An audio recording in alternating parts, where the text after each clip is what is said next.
A blessed Sabbath day, everyone. Thanks for joining us here at Revival of Faith Ministries. This is Pastor Rex Frank. I hope and pray that everyone is doing well with the help and with the guidance of Almighty Father Yahweh. Thanks to all our brothers and sisters at the Revival of Faith family who are present here at the sanctuary, and as well as those joining our Sabbath service through our online broadcast. We thank you. Thank you so much for spending your time with us, and we pray that this message will bring blessings and inspiration in your lives today. Hallelujah. All right. So as we prepare for the upcoming Pentecost celebration, we will continue our messages this month about the Holy Spirit. To start our message today, let's go ahead and open our Bible in Ephesians chapter 4. We are going to read verse 30 to 32. Verses 30 to 32. Ephesians 4, verse 30 to 32. And it says, "And don't make the Holy Spirit sad. Yahweh gave you His Spirit as proof that you belong to Him and that He will keep you safe until the day He makes you free. Never be bitter, angry, or mad. Never shout angrily or say things to hurt others. Never do anything evil. Be kind and loving to each other. Forgive each other the same as Yahweh forgave you through Yeshua." Everyone say hallelujah. Hallelujah. Friends, join me as we humble ourselves and pray to Almighty Father Yahweh as we receive His word today. Let us pray. Heavenly Father Yahweh, we come before you with hearts full of gratitude for bringing us together in this sacred space. On this Sabbath day, Father Yahweh, we thank you for the privilege of spending this time with you and with our fellow believers. Father Yahweh, as we gather in your presence, we humbly ask you to open our hearts. Please open our minds to receive your teachings. Guide our thoughts and allow us, Father Yahweh, to absorb the profound and powerful words you have for us today. Father Yahweh, may we feel your presence and may we be filled with your Spirit. We ask, Father Yahweh, that the words shared by your servant today will be blessed by you.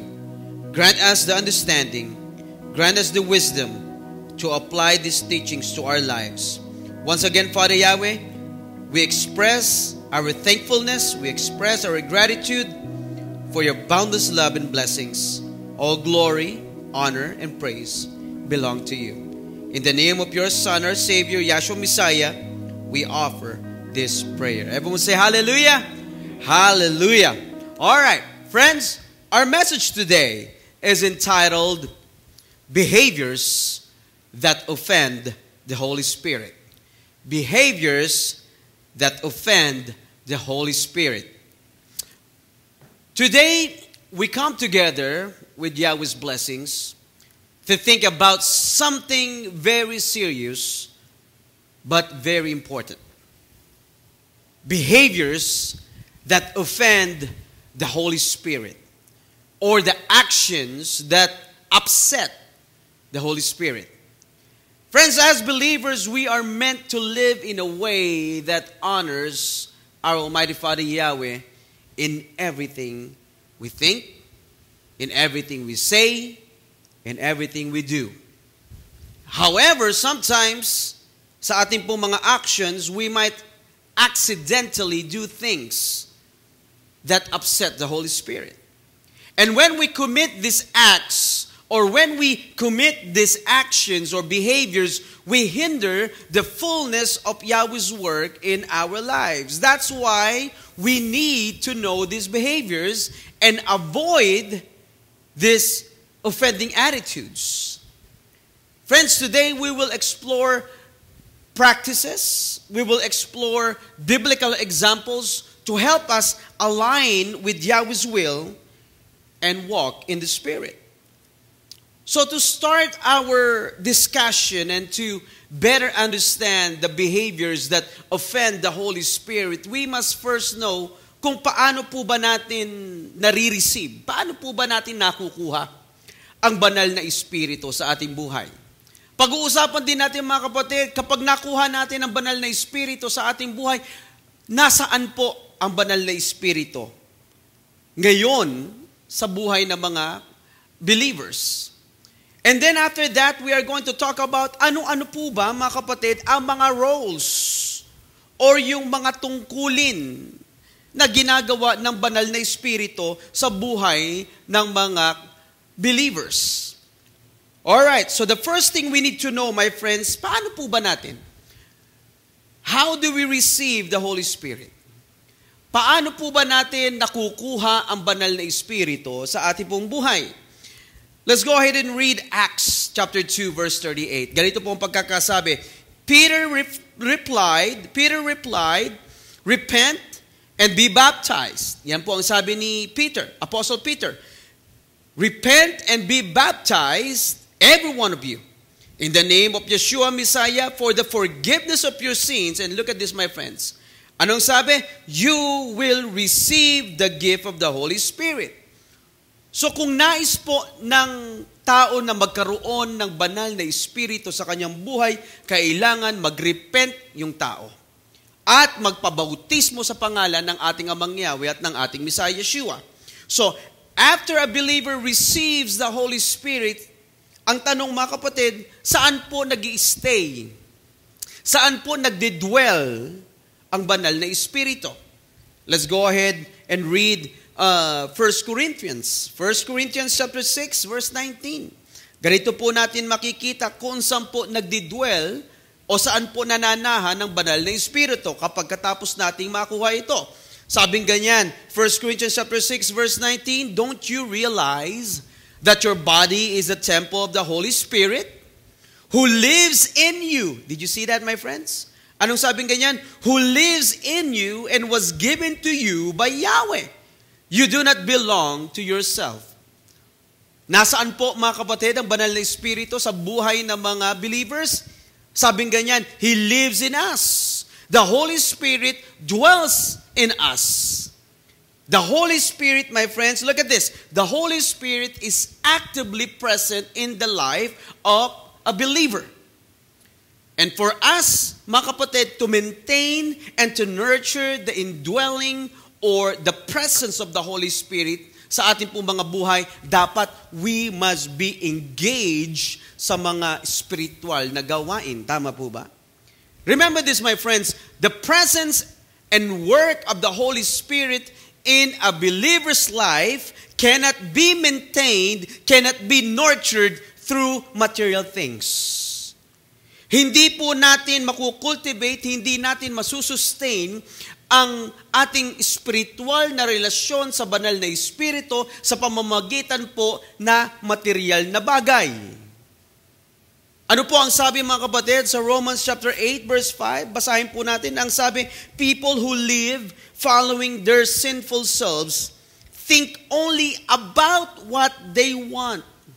But those who live following the Spirit are thinking about what the Spirit wants them to do. Can everyone say hallelujah?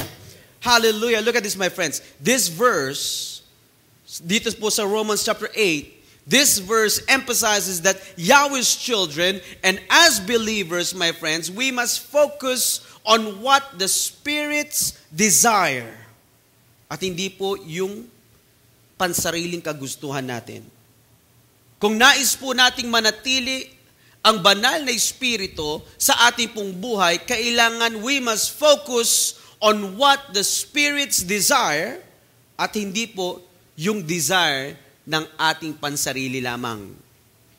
We must involve ourselves in spiritual practices. We must involve ourselves in the attitude that reflect a genuine relationship with our Almighty Father Yahweh. Paano natin magagamit ito? Paano natin magagawa ito, mga kapatid, sa pamamagitan ng prayers? Sa pamamagitan ng worship? Sa pamamagitan po para magkaroon po tayo ng mga spiritual practices, kailangan alam po natin at gumagawa tayo ng pamamaraan upang malaman natin ang salita ng ating Amang Yahweh. Dapat nagbabasa tayo ng Biblia. Dapat meron po tayong active participation sa gawain ng assembly. And most especially, my friends, dapat pinapractice natin Yung ating natututunan sa salita ng ating Amang Yahweh, napapractice natin yung mga ating napapakinggan tuwing araw ng Sabat sa ating pong pang-araw-araw na buhay. Hallelujah! This is the way we can nurture, ma-maintain, masustain natin ang banal na Espiritu sa ating pong buhay. Alam niyo mga kapatid, it is very important for us to learn this dahil kung ang banal na Espiritu, mga kapatid, ay nasa loob natin ang banal na Espiritu, dapat alam natin kung paano natin ito in-nurture. Hallelujah! We must feed the Holy Spirit with the spiritual things. Hallelujah! So we learned kung paano po natin nare-receive ang Holy Spirit. Nalaman po natin kung saan nag-i-stay, nagdidwell, or nananahan ng banal na Espiritu. At ngayon mga kapatid, napag-aralan din natin kung paano natin i-maintain ang banal na Espiritu sa ating pong buhay. Now let's go ahead and discuss kung ano-ano ang mga roles ng banal na Espiritu po sa buhay ng mga believers. Ano-ano po ba yung mga ginagawa ng banal na Espiritu? Ano ang influence ng banal na Espiritu sa buhay ng mga believers? This is a very excellent question that we must know bilang mga anak ng ating Amang Yahweh. Alam niyo mga kapatid, the Holy Spirit is not just a force or a power.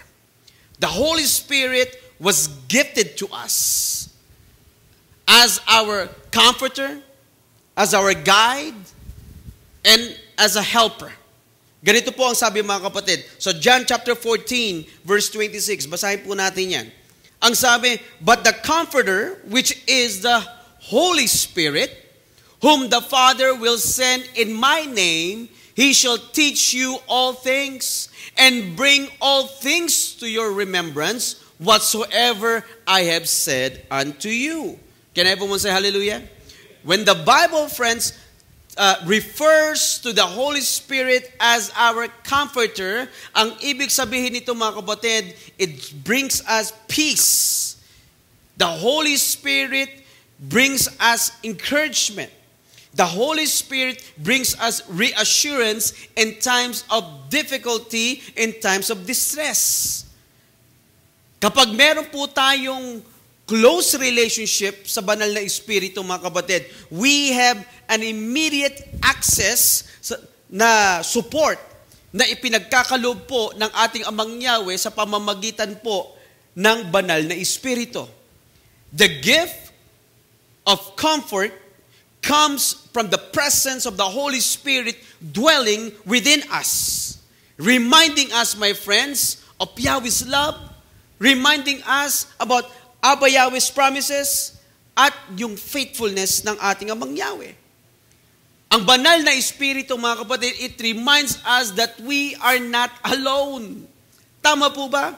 Look at this, my friends. When we go through tough times, when we go through difficulty sa ating buhay, and we feel uncertainty sa ating buhay, the Holy Spirit assures us that our Heavenly Father Yahweh is by our side every step of the way. Can everyone say hallelujah? Siya yung nagre-remind sa bawat isa sa atin, mga kapatid, na hindi tayo nag-iisa. Na may pangako ang ating Amang Yahweh na kapag tayo, mga kapatid, kakapit sa ating Ama, hindi tayo pababayaan. Kaya wala po tayong dapat ikabahala tuwing tayo po ay nakakaranas ng pagsubok sa buhay. Dapat wala tayong ikabahala, mga kapatid, kapag tayo'y nakakaranas ng mga problema, mga difficulties sa ating buhay, because the Holy Spirit will be our comfort. Everyone say hallelujah? Alright, the next role of the Holy Spirit sa buhay ng mga believers, mga kapatid, is our guide. Ang banal na Espiritu, mga kapatid, is our guide. It means that it helps us understand what is right and what is wrong according to Yahweh's plan. Kapag nasa atin, mga kapatid, ang banal na Espiritu, it leads us along the right path in life, helping us make good decisions and avoid harmful choices. Napakaganda, di ba? Kapag nasa atin ang banal na Espiritu, merong gumagabay sa atin. Just like the disciples, our Messiah Yeshua promised to them that the Holy Spirit would guide them into all truth. This assurance, my friends, indicates that the Holy Spirit would continue to provide guidance to the disciples para malaman po nila ang kanilang mga dapat gawin. Ganito po ang sabi, mga kapatid, ng ating Messiah Yeshua. John chapter 16, verse 13. But when, look at this, my friends, but when the Spirit of truth comes, He will guide you into all truth. For He will not speak on His own authority, but He will speak whatever He hears, and He will tell you things that are to come. Ano po ang sabi, mga kapatid, mga kaibigan? He said, our Messiah Yeshua said that the Holy Spirit will guide them into all truth. With the empowering of the Holy Spirit, the disciples were able to spread the good news sa iba't ibang dako ng bansa, iba't ibang dako ng bansa, iba't ibang dako ng lugar, mga kapatid. Dahil po sa tulong ng banal na Espiritu. Just as the Holy Spirit, my friends, guided individuals in the Bible, we should cultivate an openness to hearing and discerning, mga kapatid, the guidance of the Holy Spirit sa ating pong buhay. Tama po ba? And that's why I suggest we all stay grounded in Yahweh's Word. We should seek Abba Yahweh all the time sa pamamagitan po ng Kanyang mga salita. Because the Holy Spirit, my friends, will guide us para malaman natin yung dapat nating tahakin sa ating pong buhay. Can everyone say hallelujah? All right. The next role of the Holy Spirit sa buhay po ng mga mananampalataya, the Holy Spirit is our helper. Bilang mga anak ng ating Amang Yahweh, the Holy Spirit equips us during times when we need strength. He equips us, my friends, during the time that we need direction sa ating buong buhay. Ganito po ang sabi sa Romans chapter 8, verse 26 to 27. Ang sabi, in the same way, the Spirit helps us in our weakness. We do not know what we ought to pray for, but the Spirit Himself intercedes for us through wordless groans. And He who searches our hearts knows the mind of the Spirit, because the Spirit intercedes for Yahweh's people per the will of Yahweh. Can everyone say hallelujah? The Holy Spirit, my friends, acts as our intercessor. It means that the Spirit speaks on our behalf to our Almighty Father Yahweh, particularly in times when we may struggle to express our needs or concerns. Tama po ba? Kaya kung mapapansin niyo, mga kapatid, mga kaibigan, may mga bagay, may mga pagkakataon, may mga pagpapalang dumadating sa ating buong buhay, tama po ba? Kahit na hindi natin po nasasambit sa ating po mga panalangin, ito ay dumarating. Kahit na hindi natin nasama sa ating pong panalangin, mga kapatid, hindi natin nire-request, sometimes dumadating ito dahil ang banal na Espiritu ang gumagawa nito para po sa atin. Hallelujah! The Holy Spirit understands, my friends, the deepest desires of our hearts. Even when we cannot express sa ating pong pananalita, even na hindi natin ito naku-communicate, mga kapatid, sa ating Amang Yahweh, ito ay ipinapaalam po ng banal na Espiritu sa ating Ama. Hallelujah! Kaya napakaganda ng banal na Espiritu na meron po tayo na ma-maintain ito, ma-maintain po natin ang Holy Spirit sa ating pong buhay. Because it helps us, mga kapatid. Tinutulungan niya tayo sa ating mga pang-araw-araw na gawain, sa mga pagpapala ng ating pong buhay. Alam niyo mga kapatid, ang sabi sa Matthew chapter 6 verse 8, sabi nga niyan, do not be like them, for your Father knows what you need before you ask. Take note of that. Ano sabi ganyan? Your Father knows what you need before you ask Him. Tama po ba mga kapatid? Paano nangyayari ito?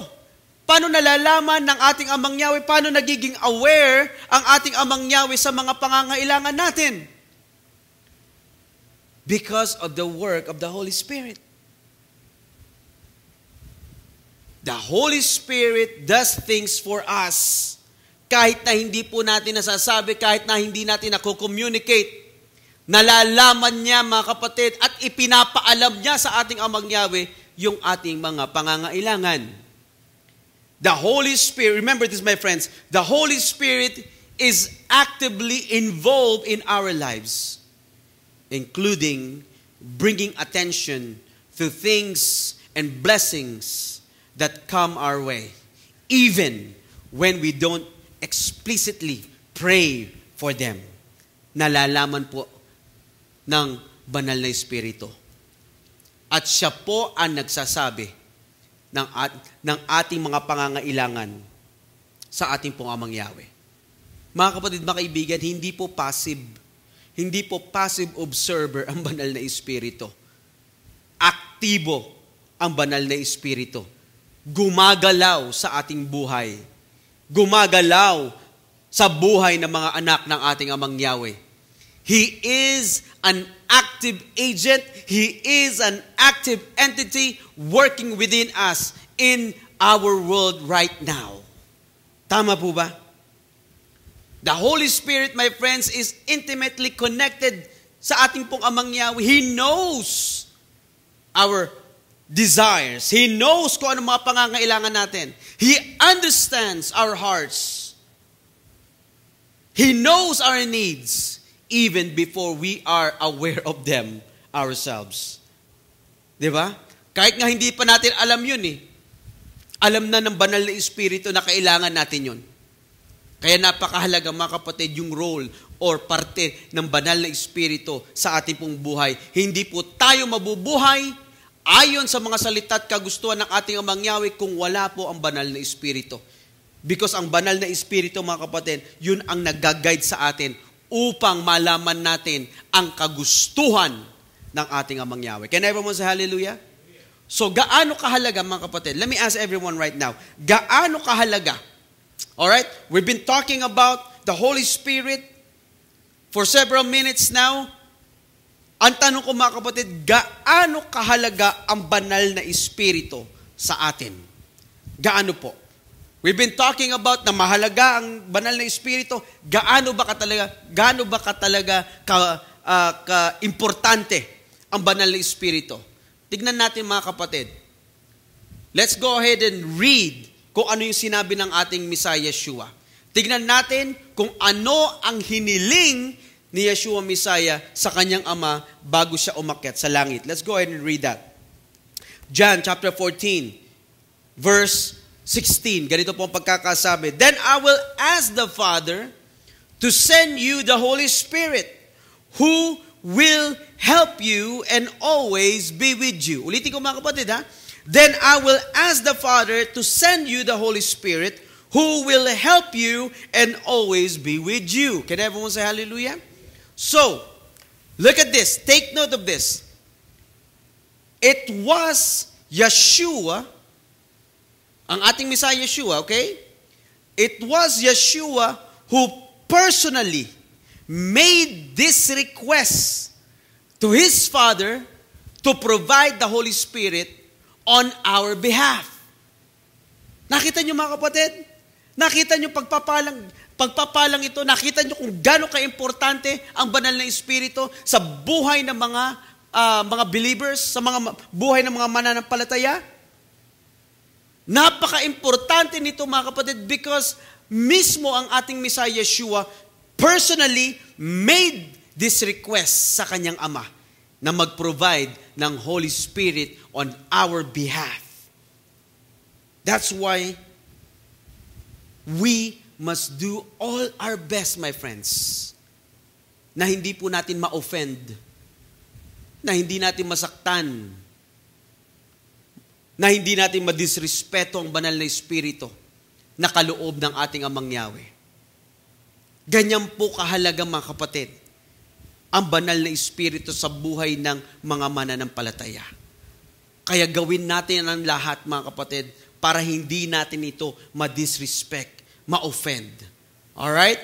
So let me ask everyone right now, ano po ba? Ano po ba mga kapatid ang mga behaviors? Ano po ba mga kapatid ang mga actions na dapat nating iwasan para po hindi natin ma-disrespect or ma-offend ang banal na Espiritu? If we go back, my friends, doon sa ating opening Bible passage, sa Ephesians chapter 4, dito po natin makikita mga kapatid, yung mga actions, yung mga behaviors na nakaka-offend sa banal na Espiritu. Let's go ahead and read again. Ephesians chapter 4, verse 30 to 32. Ganito pong pagkakasabi, and don't make the Holy Spirit sad. Yahweh gave you His Spirit as a proof that you belong to Him and that He will keep you safe until the day He makes you free. Look at verse 31. Never be bitter, angry, or mad. Never shout angrily or say things to hurt others. Never do anything evil. Be kind and loving to each other. Forgive each other the same as Yahweh forgave you through Yeshua.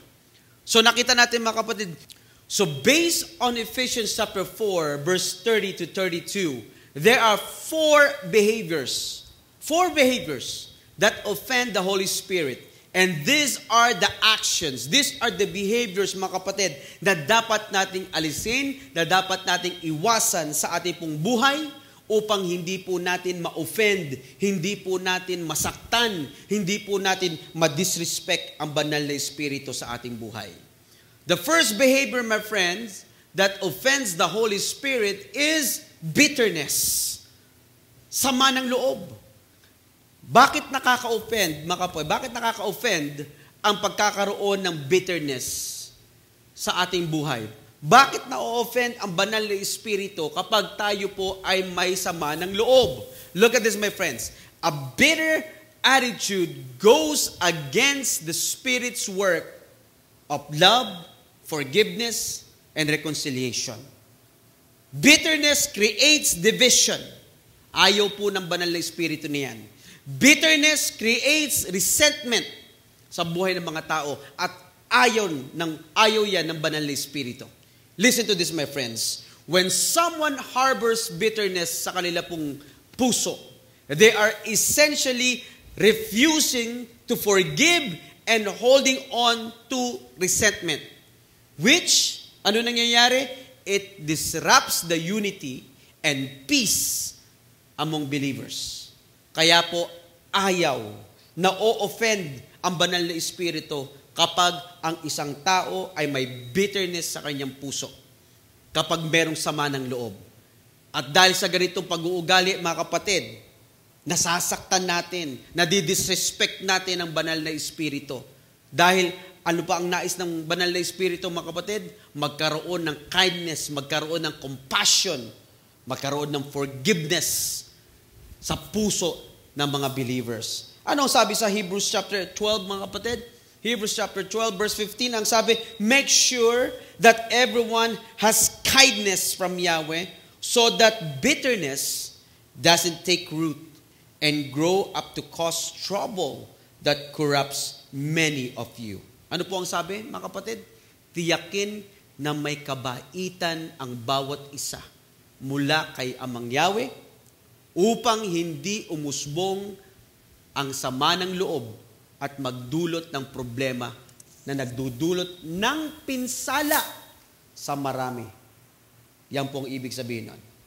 Friends, remember, bitterness o yung sama ng loob will only cause trouble. Yung sama ng loob, mga kapatid, it will cause trouble, and when we allow bitterness sa ating mga puso at isipan, it can poison relationships. It will breed resentment. Kapag may bitterness ang tao, mga kapatid, it will hinder spiritual growth and offend. Ito yung mahalaga. It will offend the Holy Spirit kapag tayo po ay nag-harbor ng bitterness sa ating pong buhay. Alright, the second behavior, yung pangalawa, that offends the Holy Spirit is what? Uncontrolled anger. Rage. Look at this, my friends. Unrestrained anger or rage offends the Holy Spirit because it often leads to destructive actions. These behaviors, my friends, cause harms to other people. It causes harm to other people, both physically and emotionally, and can also disrupt the peace and righteousness that Yahweh desires for His people, mga kapatid. Kapag pinahintulutan natin, mga kapatid, ang galit, ang dumikta sa ating mga kilos, then we are directly opposing the fruit of the Holy Spirit. Ano ba yung mga fruit of the Holy Spirit, mga kapatid?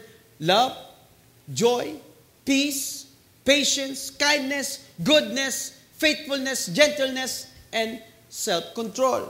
Kapag tayo po, mga kapatid, ay madaling magalit, magagalitin tayo, it opposes yung mga fruit of the Holy Spirit. Ano po ang sabi ng banal na aklat tungkol sa pagkakaroon ng galit sa ating pong buhay? Basahin po natin. Let's turn James chapter 1.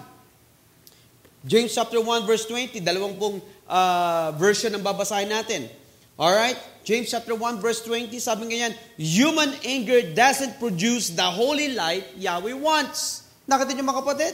Ano po ang sabi sa ERV version? Sabi nga yan, anger does not help you live the way Yahweh wants.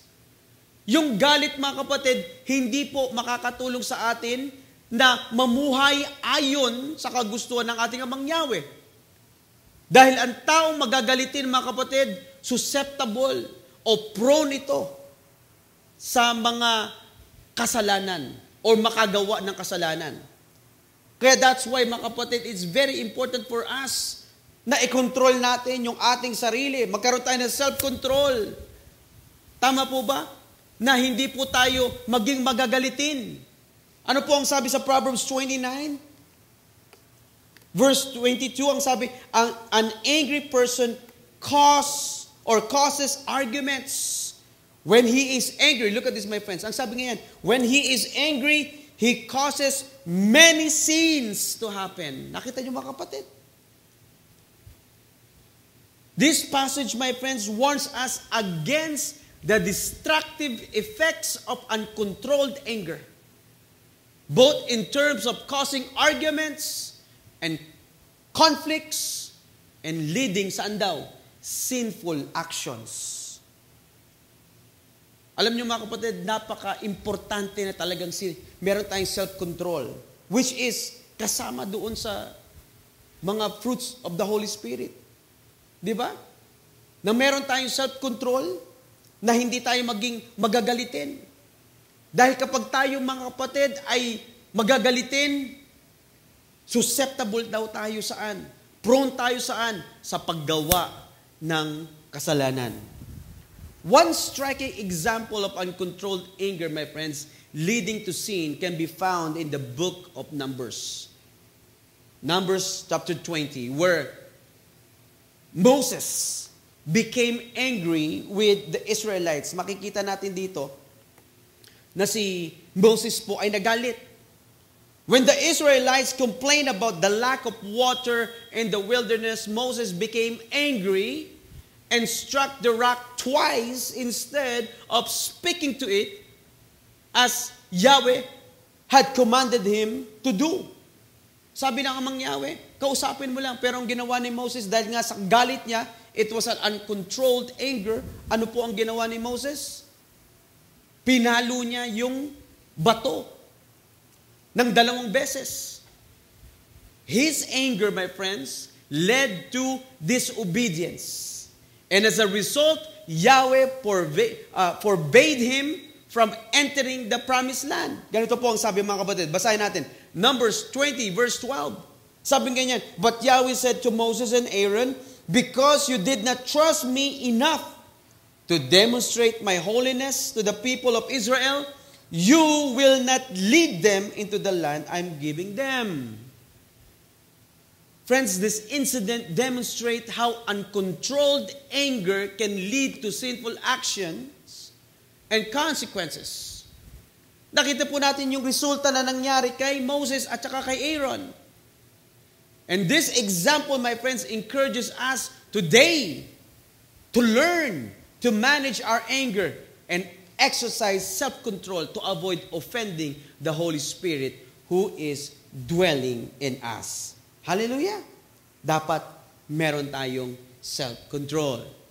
The third behavior that offends the Holy Spirit is what? Uttering harsh words. Uttering harsh words. Friends, let us remember that the use of hurtful words and unkind language can cause deep wounds in others. Tandaan po natin yan. Using harsh words offends the Holy Spirit because it goes against His nature of love, kindness, and gentleness.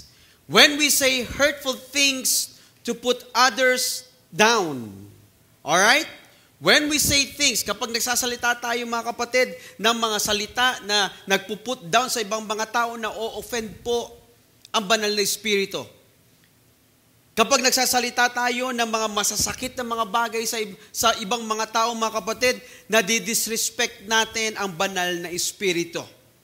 Because ang gusto po ng banal na Espiritu, mga kapatid, He wants us to speak nicely and encourage one another.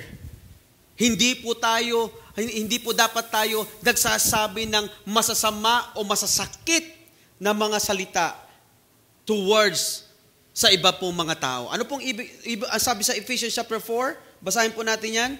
Ephesians chapter 4 verse 29. Do not say bad things. Nakita niyo mga kapatid? Ano sabi? Do not say bad things that hurt or insult people. Instead, say only good things that will help people. Your words should help people to become strong when they hear them. Nakita niyo mga kapatid? Nakita niyo kung gaano ka-importante mga kapatid na hindi tayo nagsasabi ng mga masasakit at masasamang mga salita sa ibang mga tao. Lalong-lalo na sa mga kapatiran, sa pamilya. Dapat hindi po tayo nagsasabi ng mga masasakit na salita laban sa ibang mga tao. Because it offends yung banal na Espiritu. And this passage, mga kapatid, sa Ephesians chapter 4, it encourages us to avoid saying mean or hurtful things. Instead, it encourages us na mag-uplift, mag-support ng tao sa pamamagitan ng ating salita. The passage suggests that our words should be positive. Dapat yung salita, mga kapatid, yung mga words na lumalabas sa ating mga bibig, dapat helpful sa ibang mga tao. Dapat napapalakas natin ang kanilang kalooban. Dapat napapalakas natin yung kanilang pananampalataya sa ating Amang Yahweh. Dapat yun yung mga salitang lumalabas sa ating mga bibig. Hindi po yung mga masasama, masasakit na mga bagay o mga masasakit na mga salita. Dapat ang goal natin mga kapatid, kapag tayo po ay nakikipag-usap, kapag tayo po ay nagsasalita, ang goal natin mga kapatid, mag-benefit yung kausap natin sa ating mga sinasabi. At hindi tayo yung maging dahilan para magkaroon ng conflict, magkaroon ng doubt, magkaroon ng fear sa kanilang buhay. Alam niyo mga kapatid, I remember the story of Job and his friends. When Job's faith was tested, yung nagkasakit po siya, di ba? His friends wrongly assumed that Job's suffering was a result of his sin and he was repeatedly criticized ng mga kaibigan niya. Alam niyo mga kapatid, their words caused further pain to Job, illustrating the destructive power of harsh speech and the importance of speaking with empathy and understanding. Makikita natin mga kapatid sa kwentong ito na yung salita, yung negative words na nanggaling doon sa mga kaibigan ni Job, mga kapatid, nag-add pa ng kasakitan or ng pain sa kanya. Kaya anong sabi ni Job sa kanyang mga kaibigan? Let's read Job chapter 16. Babasahin natin verse 2 to 5. Sabi ni Job, I've heard all these things before. You're not making my troubles any better. Yun ang sabi ni Job. You are making them worse. Please stop speaking useless words. Why do you talk to me like that? If you were suffering like I am, I could say the same things to you. I could speak for a long time about the wrong things that you have done. I could shake my head and laugh at you. But instead, I would help you to be strong. I would say things to comfort you. Nakita niyo mga kapatid? Ano sabi ni Job? I would help you to be strong. I would say things to comfort you. Hindi yung masasakit na salita ang dapat kong naririnig. Dapat yung ibinibigay niyo sa akin. Dapat yung sinasabi niyo sa akin, nagpapalakas ng kalooban ko. Dapat yung mga sinasabi niyo sa akin, nagko-comfort sa akin. Dapat talaga mga kapatid, mag-ingat tayo sa pagsasalita. Di ba? Our words and the impact of our words, they can have negative effect sa iba pong mga tao kapag hindi po tayo maingat. Our words, my friends, have the power to build up or to tear down people. And that's why I suggest we must be careful. We must be wise with the words we say. Let's strive, my friends, to promote positivity sa ating pong buhay. Yung pag-share natin ng ating mga salita, dapat mga kapatid, ay nagbe-benefit, nagko-comfort sa ibang mga tao. Positive yung sinasabi natin, hindi negative. Kaya dapat mga kapatid, mag-ingat tayo. Avoid uttering harsh words because na-offend po, nasasaktan, nadidisrespect ang banal na espiritu kapag tayo po ay nagsasalita, nagsasabi ng mga salitang hindi magaganda at nakakasakit sa ating kapwa. Alright? Let's go ahead and discuss the fourth, pang-apat na po. This is the last behavior. The last behavior that offends the Holy Spirit is committing evil deeds. Committing evil deeds. Engaging, look at this, my friends. Engaging in behaviors that are morally wrong and harmful to others offends the Holy Spirit. When individuals, my friends, commit evil actions, they oppose the biblical values and standards Abba Yahweh wants us to do. Ang nais po ng ating, look at this, my friends, ang nais po ng ating Amang Yahweh ay mamuhay tayo ng may kapayapaan, mamuhay tayo ng may pag-ibig sa ating Amang Yahweh, mamuhay tayo ng may pag-ibig tayo sa kapwa. Ang nais ng ating Amang Yahweh, mamuhay tayo ng may kabutihan at kabanalan, hindi po kasamaan. And that's why I encourage my friends na engage natin ang ating sarili sa mga mabubuting bagay, mga mabubuting gawain. At hindi po dun sa mga evil conducts, hindi po dun sa evil actions. Because engaging ourselves in evil conduct opposes the holiness set forth by our Almighty Father Yahweh. It only shows that we are directly disobeying yung salita ng ating Amang Yahweh kapag tayo po ay gumagawa ng mga kasamaan o hindi ayon sa mga nais ng ating Amang Yahweh. Napakahalagang tandaan po natin yan, mga kapatid. Kapag tayo po ay gumagawa ng kasamaan, we are committing evil deeds, hindi lamang nasasaktan yung ibang mga tao sa ating paligid, dahil kahit ang sarili natin ay nasasaktan din natin. Tandaan po natin yan. I remember the story of Achan in Joshua chapter 7. Sometimes they say Achan or Achan. Alright? So Achan directly disobeyed Abba Yahweh and he committed evil actions. In Joshua chapter 7, my friends, Abba Yahweh commanded the Israelites na yung lahat ng makukuha po nila sa Jericho, nung matalo nila ito, nung pasukin nila ito, dapat yung lahat ng mga bagay na nandoon ay i-dedicate, sisirain nila ang lahat ng mga materials na nandoon at i-offer kay Amang Yahweh. Everything in the city was to be destroyed and none of the plunder was to be taken by the Israelites. Dapat hindi sila kukuha sa mga anumang kagamitan na nandoon. Kailangan itong sirain.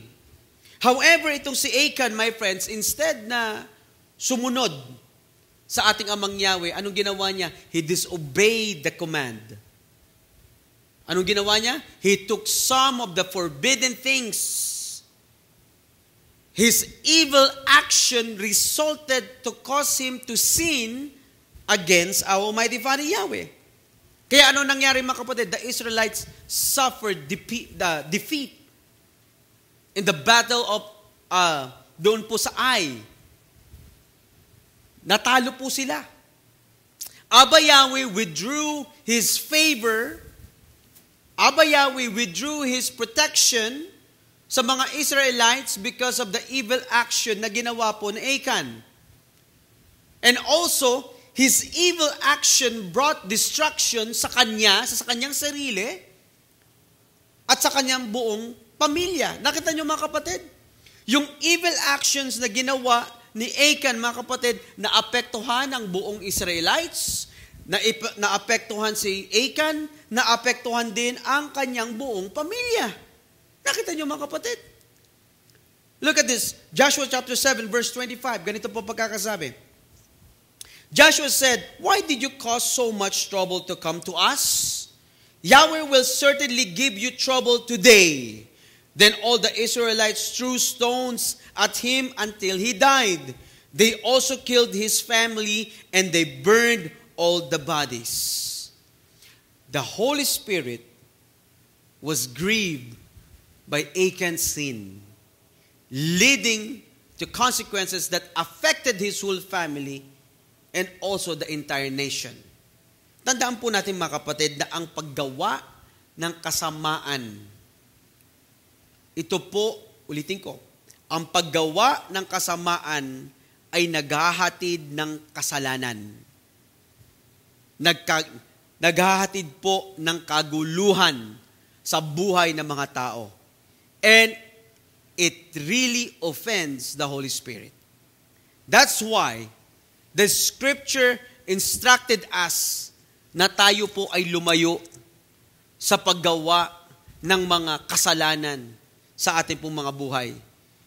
Ang nais ng banal na Espiritu, mamuhay tayo ng may kabutihan at merong pong kabanalan. Ang sabi po sa 1 Peter chapter 15 hanggang 16, sabi nga niya, "Be holy in everything you do." Sabi nga niya, "Be holy in everything you do, just as Yahweh is holy.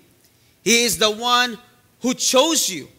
In the Scriptures, Yahweh says, "Be holy because I am holy." Can everyone say hallelujah? Hallelujah. Friends, remembering that Abba Yahweh Himself has chosen us. Mismo ang ating Amang Yahweh ang pumili sa atin, mga kapatid. And He commanded us, my friends, to be holy sa lahat ng ating pong ginagawa.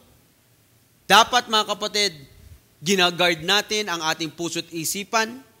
We must be aware sa mga actions na ginagawa natin. We must be aware sa mga salita na sinasabi natin, ensuring that we honor Yahweh and reflect His character in all that we do. Can everyone say hallelujah? Hallelujah. So friends, as we conclude our message sa araw pong ito, sa araw ng Sabat nito, let us remember to be careful sa ating mga actions, sa ating mga ginagawa, sa ating mga pananalita, upang hindi natin masaktan, hindi natin ma-disrespect, hindi natin ma-offend ang banal na Espiritu sa ating pong buhay. As our closing passage, my friends, let's go ahead and read Psalm 51, verse 10 to 12. Ganito po ang pagkakasabi. Psalm 51, verse 10 to 12. Ito po ang ating closing Bible passage. Ang sabing ganyan, create me a pure heart, Yahweh, and make my spirit right again. Do not send me away from you or take your Holy Spirit away from me. Give me back the joy of your salvation. Keep me strong by giving me a willing spirit. I want you to take note of that. By giving me a willing spirit. Ang next naman po natin babasahin, Romans chapter 14, verse 17 as our closing passage. Dalawa po. Napaka-bless po natin dahil dalawa po ang closing passage natin. Yung pangalawa po is will be coming from Romans 14, verse 17. Ganito po ang pagkakasabi. In the kingdom of Yahweh, eating and drinking are not important. The important things are living right with Yahweh, peace and joy in the Holy Spirit. Take note of that, mga kapatid. Yung sinabing joy in the Holy Spirit. King David in Psalm 51 asked our Almighty Father Yahweh for what? A willing spirit. When you say willing spirit, mga kapatid, it means we are inclined toward following what Abba Yahweh wanted us to do. We are to do what is right and what is requested from us. Diba? Kung ano ang nais ng ating Amang Yahweh, ano yung requirements na nais ng ating Amang Yahweh, dapat willing tayong gawin to. King David sought a spirit that was eager and ready to follow Yahweh's will, demonstrating his desire for a heart that is compliant, devoted, and enthusiastic about living a righteous life. Friends, I hope and pray, as we prepare for the celebration ng Pentecost sa taong ito, at bilang mga anak ng ating Amang Yahweh, I pray na magkaroon po tayo ng ganitong attitude, na magkaroon po tayo ng willing spirit, yung magkaroon po tayo ng eagerness, my friends, to follow the word and to follow the commandments of Almighty Father Yahweh. Paano po natin ito magagawa? Paano natin ito magagawa na magkaroon tayo ng willing spirit? Look at Romans chapter 14, verse 17. Ano sabi natin, binasa natin kanina? We must have joy in the Holy Spirit. We must have joy in the Holy Spirit. It means we must have happiness, contentment sa presensya po ng banal na Espiritu sa ating pong buhay. Look at this, my friends. A willing spirit will come in our lives kapag natutunan nating sumunod sa mga salita at kautusan ng ating Amang Yahweh, na meron po tayong kagalakan sa ating pong mga puso. Hallelujah. Can everyone say hallelujah? Hallelujah, friends. Sumain nyo nawa ang kapayapaan, pag-ibig at pananampalataya na nagmumula sa ating Amang Yahweh at sa ating Messiah Yeshua. Pagpalain nawa ng ating Messiah Yeshua ang lahat na nagmamahal sa Kanya ng tapat. Can everyone say hallelujah? Hallelujah. Tumayo po tayo at manalangin. Father Yahweh, we thank you for the opportunity to hear your word on this Sabbath day. Father Yahweh, we thank you for the truth, for the wisdom. We thank you for the insights imparted during this Sabbath gathering. Father Yahweh, may these words and all the lessons be planted deeply in our hearts and our minds. Thank you for reminding us of the importance of living in alignment with your will. Father Yahweh, help us to be mindful of the behaviors that offend the Holy Spirit. May your Spirit dwell richly within us, guiding our thoughts, guiding our words, guiding our actions each day. Father Yahweh, please forgive us for any moments when we have grieved your Holy Spirit through our actions or through our attitudes. Once again, Father Yahweh, we thank you. We bring back all the glory and praise to your wonderful and powerful name. And we ask all of these things through your Son's name, our Savior, Yahshua Messiah. Hallelujah. Everyone say hallelujah. Hallelujah. Let's go ahead and raise our hands and receive the blessings from Almighty Father Yahweh. Yevareka ka Yahweh viyish mereka, Yair Yahweh panabileka vikunika, Yesa Yahweh panabileka, Vesem leka, Shalom. May Yahweh bless you and keep you. May Yahweh make shine His face on you and be gracious to you. May Yahweh lift up His face unto you and give you peace. May Almighty Father Yahweh bless us all. Happy Sabbath, everyone.